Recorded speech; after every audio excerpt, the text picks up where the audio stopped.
घना जंगल था। हरे भरे पेड़ों के बीच से एक पतली नदी चुपचाप बह रही थी।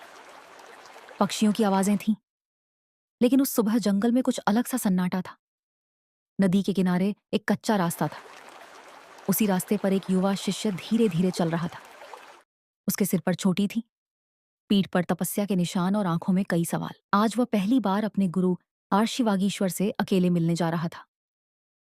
कहा जाता था कि आर्षि वागीश्वर बहुत बड़े ज्ञानी थे, लेकिन उनका ज्ञान शब्दों से नहीं, मौन से प्रकट होता था। जैसे ही शिष्य जंगल के मोड़ पर पहुंचा, उसे सामने एक तेज आभा दिखाई दी। वहां खड़े थे आर्षि वागीश्वर, सफेद दाढ़ी, जटाओं में बंधे बाल और आंखें जैसे सब कुछ देख लेती हों। आर्षि ने हाथ फैलाकर शिष्य को रोका। रुको। उनकी आवाज गहरी थी, लेकिन शांत। शिष्य तुरंत रुक गया और झुककर प्रणाम किया। गुरुदेव, शिष्य बोला, मैं ज्ञान चाहता हूं। मैं जानना चाहता हूं कि जीवन का सत्य क्या है। आर्षि ने कुछ नहीं कहा। वे बस शिष्य को देखते रहे। कुछ क्षण बीते, फिर आर्षि बोले, अगर सच जानना है तो आज सूरज ढलने तक तुम एक भी प्रश्न नहीं पूछोगे। शिष्य चौंक गया। पर गुरुदेव, आर्षि ने हाथ उठाया, यह पहली परीक्षा है। शिष्य ने सिर झुका लिया। जैसा आप कहें। दोनों जंगल के रास्ते पर चल पड़े, कभी नदी के पास, कभी घने पेड़ों के बीच। शिष्य के मन में सवाल उमड़ रहे थे। दुख क्यों है? कर्म क्या है? मोक्ष कैसे मिलता है? लेकिन वह चुप रहा। अचानक रास्ते में एक घायल हिरण मिला। उसकी टांग से खून बह रहा था।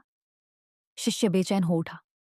वह कुछ कहना चाहता था, मदद मांगना चाहता था, लेकिन उसे गुरु की बात याद आई।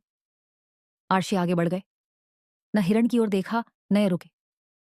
शिष्य का दिल टूट गया। थोड़ी दूर आगे जाकर आर्षि रुके।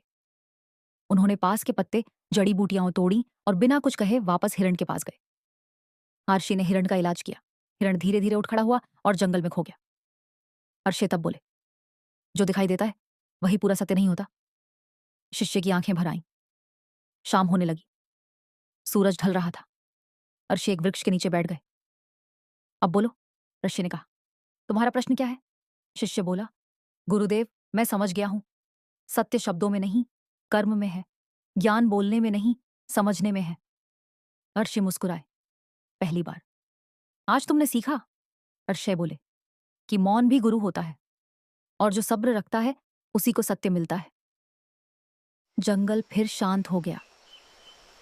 नदी बहती रही और शिष्य अब पहले जैसा नहीं था। उसके भीतर ज्ञान जाग चुका था।